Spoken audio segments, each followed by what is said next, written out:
ఇప్పుడు ప్రభుత్వ పరంగా మొన్న కూడా కేసు పెట్టినట్టున్నారు కదా పవన్ కళ్యాణ్ని గతంలో మీరు చెప్పు చూపించారనే అలిగేషన్ మీద. పవన్ కళ్యాణ్ నాకు పోలీస్ స్టేషన్కి రప్పించారు, ఒక ఎఫ్ఐఆర్ వేశారు. అవును. అలాగే ఒంగోలులో కూడా వేశారంట, ఇంకా అవును. చిత్తూరులో కూడా వేశారు. అవును. ఏదో ప్లాన్ ఉంది రాష్ట్రం అంతా తిప్పడానికి, నన్ను ఇబ్బంది అచ్చచ్చ. పెట్టడానికి. చేయని ప్రాబ్లం లేదు. ఉమ్. నేను అడిగింది ఏంటంటే, నాకు ఎందుకు పోలీస్ స్టేషన్కి నన్ను రప్పించారు అంటే, మీరు పవన్ కళ్యాణ్కి చెప్పు చూపించారు. ఎస్ చూపించాను. ఉమ్. నేనే చూపించానా? మరి పవన్ కళ్యాణ్ మంత్రుల పైన చెప్పు చూపించలేదా? ఉమ్.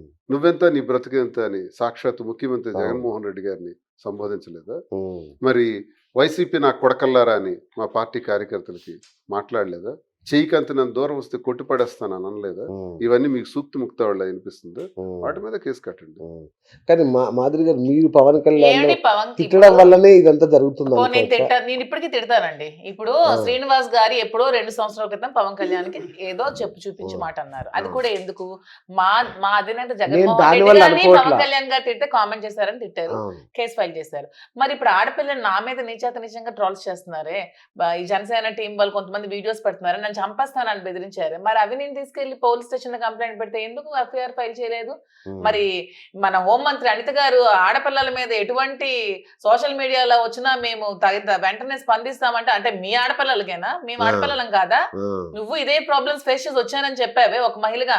మరి మీ ప్రాబ్లమ్స్ ఫేస్ చేస్తుంటే మేము కంప్లైంట్ పెట్టుకుంటే మా మీద ఎందుకు మీరు ఎఫ్ఐఆర్ ఫైల్ తీసుకోవట్లేదు? ఉమ్. తిరుపతిలో ఏది లేకుండా నా మీద ఎందుకు కేసు ఫైల్ చేశారు? ఒక్క ఎవిడెన్స్ ఉందా నేను రీల్ చేశానని? నన్ను ఎందుకు నా మీద నాకు ఐదు గంటలు తీసుకెళ్లి స్టేషన్ లో కూర్చోబెట్టారు ఈ కూటమి ప్రభుత్వం ఫోర్స్ తో అవును, చేసిన అవును. కేసులో? ఉమ్. ఆ. ఈ వీడియో ఎవరిదండి ఇది? అది ఎవరిదో అండి, మీరు చూస్తే తెలుస్తుంది ఎవరిదో. మీరు నన్ను ఆమెను పక్కన పెట్టి చూడండి ఆ అమ్మాయి నన్ను. అవునా? చూస్తే మీలాగే ఉందండి ఇది. నాకు మాలాగైతే నువ్వు మాకు గమనించావా? ఎవడైనా నేను ఒక మాట చెప్తున్నాను. ఆ. సరేనండి. ఆ.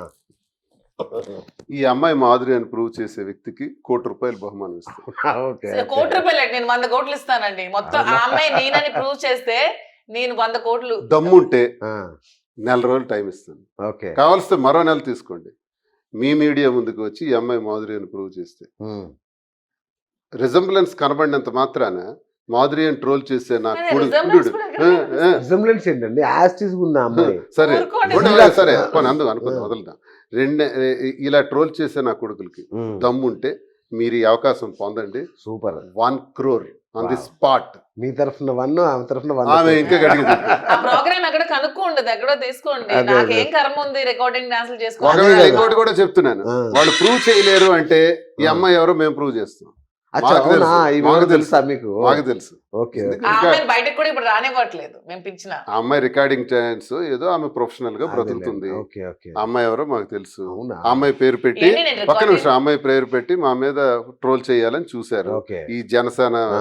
నా కొడుకులు, జన సైనికులు అంట, ఓకే, ఓకే. పిచ్చ నా కొడుకులు వాళ్ళను ఈ టీడీపీ బ్యాచ్ చేశారు. ఓకే. చేసుకొని సంతృప్తి పడి మీకు సవాల్ ఇస్తున్నాను. ఉమ్. ఇదిగో మాధురి అమ్మాయిని మీరు ప్రూవ్ చేయండి, ₹1,00,00,000 తీసుకెళ్ళండి. ఒకవేళ మీరు ప్రూవ్ చేయలేనంటే చెప్పండి, ఉమ్. నేనే తెచ్చి పెడతా అమ్మాయిని. ఓకే.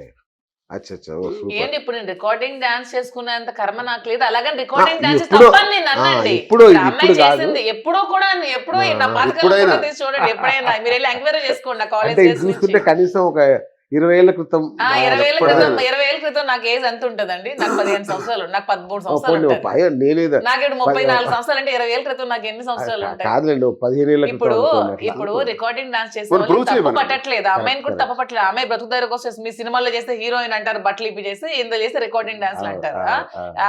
దేనికి ఒక ఇది పెట్టుకుని తప్ప అని అనట్లేదు. కానీ చిచ్చి, నాకు ఆమె అంత తప్పు అవసరం లేదు. పట్టట్లా. అనవసరంగా ఈ టీడీపీ వాళ్ళు ఏదో ఒకటి కామెంట్ చేయాలండి. ఐటీడీపీ వాళ్ళు, ఈ పవన్ కళ్యాణ్ టీం వాళ్ళు ఇలాంటి వీడియోస్ పెట్టి అనవసరంగా మేము చేయాలనుకున్న అమ్మాయిని నీచంగా behave ఇప్పుడు మేము చేస్తున్నారు. బయట పెట్టామనుకోండి, అవును, అమ్మాయి ఎవరో మాకు తెలుసు, బయట పెట్టామనుకోండి, ఆ అమ్మాయి మీద వెళ్ళిపోయి ట్రోల్స్ ఇవన్నీ మళ్ళీ స్టార్ట్ అవుతాయి. ఎందుకు ఆ అమ్మాయి వేరే జీవితం హాయిగా ఉంది, బ్రతుకుతుంది. ఆ డాన్స్ వేసిన అమ్మాయి ఓకే. కొన్ని సందర్భాల్లో వేసింది. ఆ అమ్మాయిని Okay. తెచ్చి ఇప్పుడు మేము ఎందుకు బయట పెట్టాలి? కానీ తప్పదు అనుకుంటే, మీరు ₹1,00,00,000 ఓడిపోయాము అనుకుంటే నేను బయట పెడతాను. Okay, super. అయితే ఇది తప్పదు అమ్మాయి. అయితే ఇంకొక ఆడియో ఉంది, వినండి. దివ్యల మాధురి అండ్ సరే. కలిసి ఉండరు, వాళ్ళకు ఇబ్బంది ఉండదు, బ్రహ్మాండంగా ఉన్నారు కదండి వాళ్ళు. ఏమండి ఒక ఇప్పుడు మనకి జ్యోతిష్యుడు బయటికి ఎలా కనపడినా మీ సరే గురించి. ఇంట్లో చిన్న చిన్న చికాకులు గొడవలు మొదలవుతున్నాయి, అవునా? ఇబ్బందులు పడుతున్నారు. ఓకే. అది తెలిసిన వాళ్ళకి తెలుస్తుంది, ఇంకా లేదు ఆహా. బయటికి ఇప్పుడు మన ఇద్దరం కొట్టుకుని బయటకు వచ్చామరా అంటే మళ్ళీ ఇదో ఇబ్బంది, ఆ. మళ్ళీ కెమెరాలన్నీ మమ్మల్ని మూసేస్తాయి అచ్చా, అచ్చా. జాగ్రత్తగా అలా సర్దుకుంటూ ఉన్నారు వాళ్ళు. అవునా అదండి ఏం గొడవ స్టార్ట్ అయింది గురువు? అంటే మామూలుగా ఆస్తులని తగాదాలని ఏవో ఒకటి వస్తూ ఉంటాయండి, ఇంకా చిన్న ఓకే. చితకాను ఆ. ఆ మొదలవడమే ఇప్పుడు స్టార్టింగ్ మళ్ళీ మొదలు. ఇప్పుడు ఈ మహానుభావుడు ఎవరో ఫేస్ కోడ్ నేను ఆ, చూడండి. గణేష్ ఉండు, బాబు. ఉండు. నేను మహానుభావుడు ఎవరో బ్రహ్మలా వచ్చి ప్రసాద్ చెప్పేస్తున్నాడు. శర్మ అని రాజమండ్రిలో పోనీ అవ్వచ్చు. famous, ఏదో బ్రహ్మదేవుళ్ళ వచ్చి చెప్తున్నాడు అన్ని ఆ. చూసినట్టు. వీళ్ళింట్లో ఎన్ని గొడవలు ఉన్నాయి. అదే నేను అంటున్నాను, ముందు వాడి పిల్లలకి వాడికి ఏముందో వాడు చూసుకోమనండి. ముందు ఆడి భార్య, ఆడి కుటుంబం, ఆడి అక్క చెల్లెళ్ళు, అన్నదమ్ములు గొడవలు తీయమంటే తీసేస్తాను నేను. నాకు Right. పెద్ద పని అంటే కాదు. మీరు ఇంకొక 2 ఏళ్ల కంటే ఎక్కువ కలిసి ఉండరని, త్వరలోనే విడిపోతారని కూడా ఆయన చెప్పాడు. అతడు ఒకవేళ శాస్త్రం ప్రకారం చెప్తే ఆ శాస్త్రం ప్రకారం అది నెరవేరదని చెప్తాం. అవునా? ఆ, మాట్లాడతారా ఇప్పుడు వాళ్ళ లైవ్ లో అబద్ధాలు- మీతో వాళ్ళ మాట్లాడించారా? తరం కాదు. అంటే అంటే వాళ్ళు- మాట్లాడించండి. వేణుస్వామి గారు కూడా మనం చెప్పారు జగన్మోహన్ రెడ్డి ఆ. గెలుస్తాడని. పెద్ద ఆ. వేణుస్వామి పెద్ద శాస్త్రం అని చెప్పారు. మరి ఇది ఎక్కడ గెలిచాడు? వేణుస్వామి చెప్పినట్టు ఈ జగన్ శాస్త్రాలు మా జగన్ ఇవన్నీ- అన్న ఓడిపోలే. ఆ. ఎవడు నమ్ముతాడండి? అంటే ఇప్పుడు ఆయన లైవ్ లో మీకు జాతకం చెప్పించమని చెప్పిస్తారు. మాకు మాకు అక్కర్లే. జాతకాల మీద నమ్మకం వాళ్ళ లేదు. జాతకాల మీద ఆధారపడి బ్రతకాల్సిన అవసరం లేదు. వాళ్ళ మా జాతకాలు జాతకం మాకు చూసుకో. తెలుసు కదా. తెలుసా? నాకు ఓకే, తెలుసు. ఓకే. మాకు దశ దిశ అన్ని అంటే తెలుసు. మీ జాతకాలు నమ్ముతారా మీరు? నేను నమ్మను, కానీ ఇలాంటి నెగిటివ్ ఎవరైనా చెప్తే దాన్ని స్ట్రాంగ్ గా తీసుకుంటాను. అచ్చా, ఓకే. జాతకం నేనేమిటనుకుంటానంటే ఆ. నాయనే కాదు ఎవరైనా సరే, రైట్. చక్రాలు వేద్దాం, జాతకాలు చూద్దాం, ఇది ఉమ్. చూద్దాం, అన్ని చూద్దాం, అన్ని వింటాను, ఆ. అన్ని వింటాను. సార్ మీరు ఇది అవరు సార్, మీరు ఇక్కడ ఫెయిల్ అవుతారు సార్ అంటే వాడు చేసిన కామెంట్ని నేను తీసుకుంటాను, ఓకే, వాడు చేసిన నెగిటివ్ పాయింట్ని తీసుకుంటాను. ఓకే.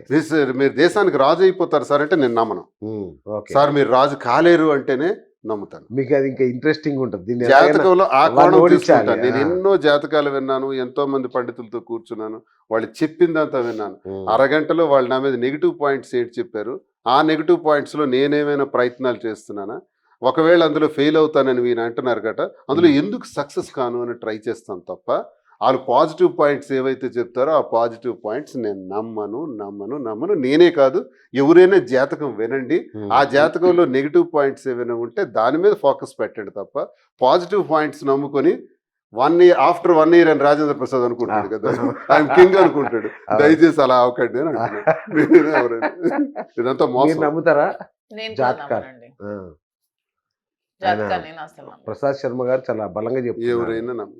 మేము గొడవలు ఏమైనా స్టార్ట్ అయినాయా ఆర్థిక మా పరమైన ఇద్దరు ఆర్థికపరమైన గొడవలు ఎందుకు ఉంటాయండి? నాది అతను నాదంటూ అతను నాకేముంటే అతనిదే, అతనికి ఏదైనా ఉంటుంది నాదే. మా ఇద్దరి మధ్యలో గొడవలు ఎందుకు? ఇప్పుడు అతను ఏం సంపాదించినా నా కోసమే సంపాదిస్తాడు, పాయింటే కదా. నేనేం సంపాదించి అతని కోసమే సంపాదిస్తాను. మా ఇద్దరి మధ్య ఎందుకు గొడవలు వస్తాయి? ఉమ్. ఫైనాన్షియల్ గా అసలు గొడవలే రావు. ఐ జస్ట్ లీస్ట్ నేను మనీ ఎప్పుడు పీస్ ఆఫ్ పేపర్ గానే చూస్తాను తప్పితే దాని వల్లే మనకి ఇలా ఉండాలి అలా ఉండాలి నేను నమ్మను. ఉమ్. ఎందుకంటే డబ్బులు ఎవరైనా ఎప్పుడైనా సంపాదించుకోవచ్చు.